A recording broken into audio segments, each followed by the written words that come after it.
Knowing where to position yourself in the road when you're approaching a bend and how to gauge the speed for each bend is a really useful skill to know because it can save your life. Stay tuned because in this video I've got a really easy tip for how to do those things.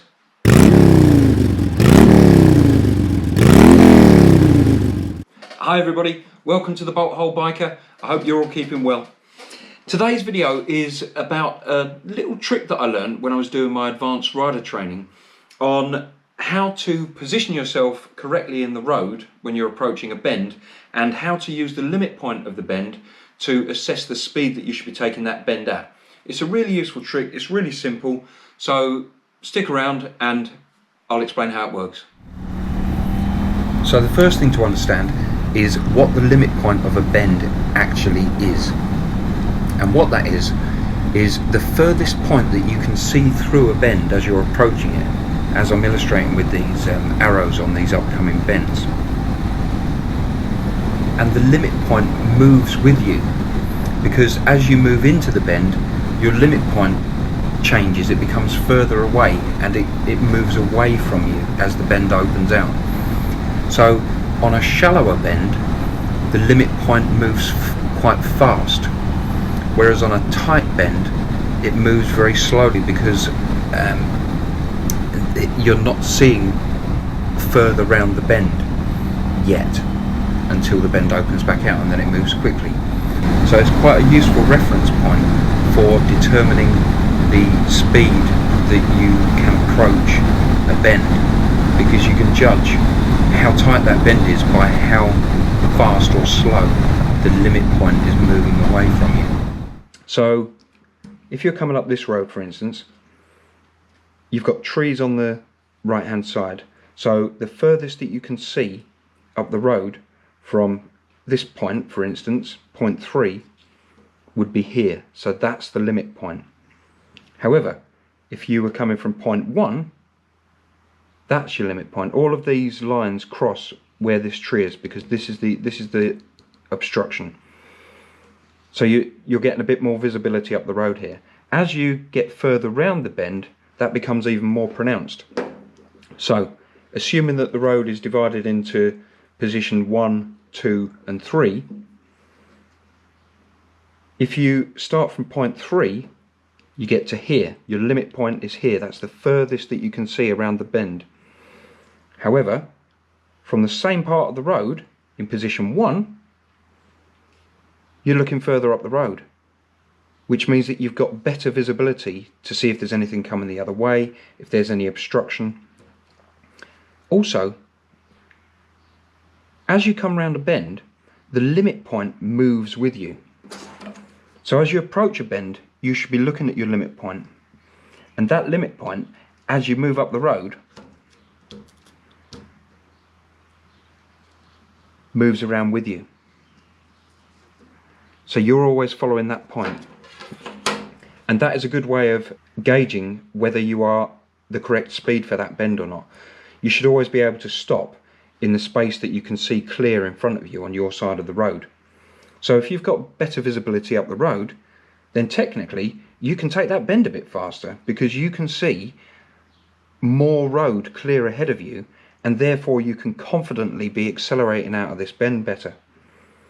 Also, if your limit point isn't moving fast, you know that that is a tight bend. On a tighter bend, your limit point stays pretty much where it is, and it only starts moving when you start getting into the bend. So if you're approaching a bend and the limit point isn't moving, then you know that that's a tight bend and you really need to kill your speed.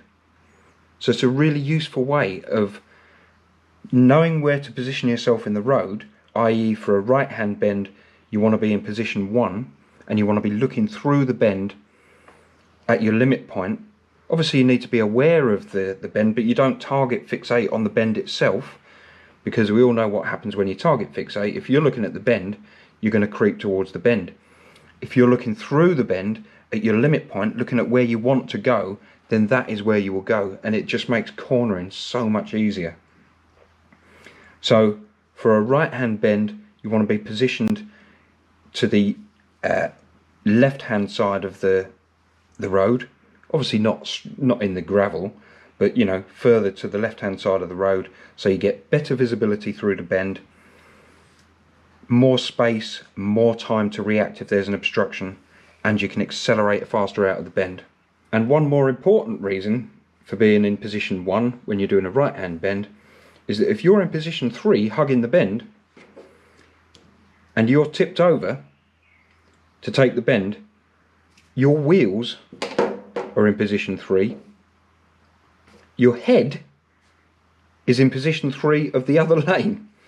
So basically, if there's a car coming around this bend, or even another motorbike coming round fast, you're in what we call the decapitation zone. You end up with your head taken off. So on a right hand bend, you want to be in position 1. On a left hand bend,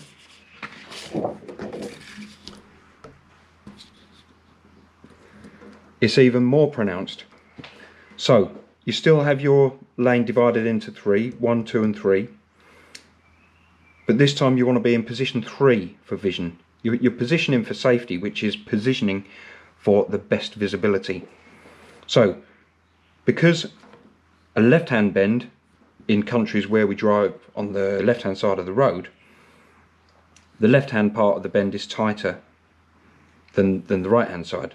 So from position 1, your visibility, I mean, you're not even seeing around the bend, you're just literally seeing that there is a bend coming.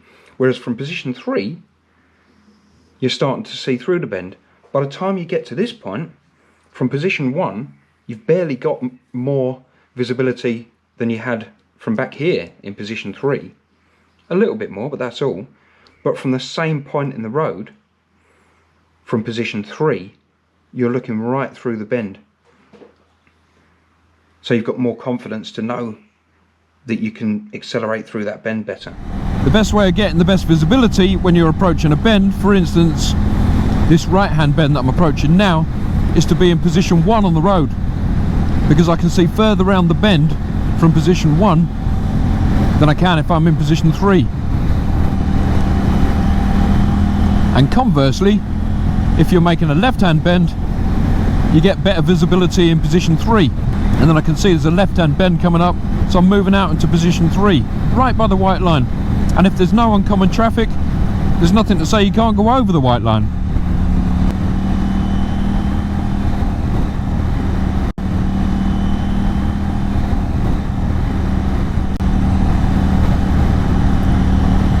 Okay, I can see ahead of this traffic that there's a right hand bend coming up, so I've positioned into position 1.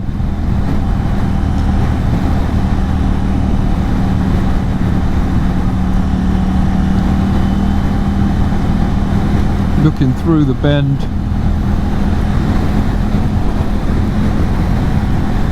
I can see the tree line up ahead is going around the left hand bend.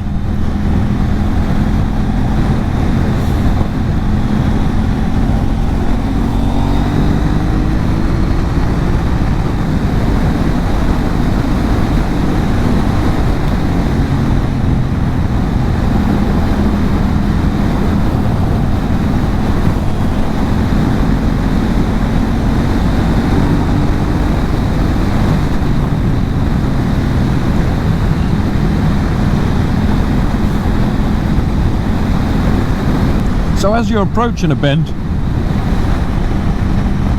you can often get clues as to what's around the bend from signs that are approaching. Now I don't mean road signs, I mean if there's gaps in the trees, you can maybe see the line of the lampposts or the line of the top of the trees. That'll give you an indication of how tight the bend is.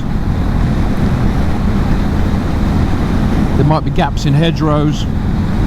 So we're approaching a right hand bend now.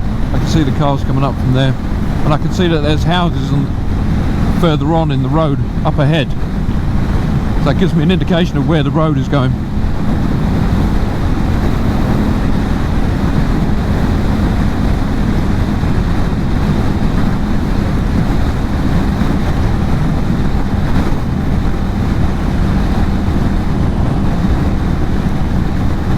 I'm now moving out to position 3.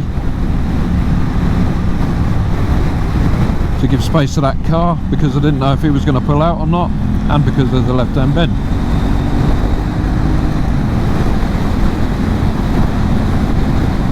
Okay, so I've got the best visibility here in position 3, position 2, because there's oncoming traffic, position 1.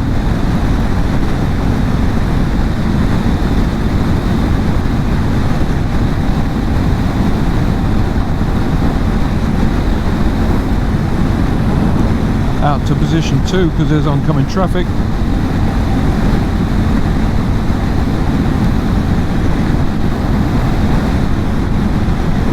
And then out to position 3 for the left-hand bend. Okay, I'm looking through the bend, I'm watching the limit point. Oncoming traffic into position 2. So that's it. That was the simple method that was taught to me on how to ensure that you're positioned correctly in the road and for making a bend, and how to make the bends safely.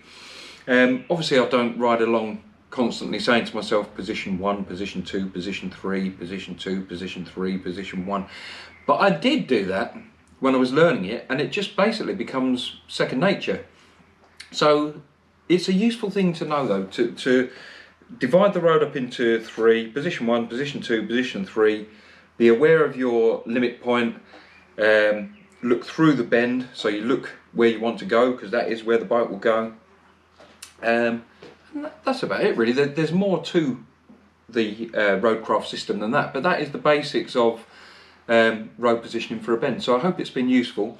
I am going to be making more of these roadcraft videos over the course of time, but there are going to be lots of different types of videos on the channel: moto vlogs, trips, tours, reviews, gear reviews, bike reviews, test rides, first opinions, you name it. So if you've enjoyed this and you think you'd like to see more, then please give me a like and hit the subscribe button, and I shall see you in the future. Thanks for watching. Bye.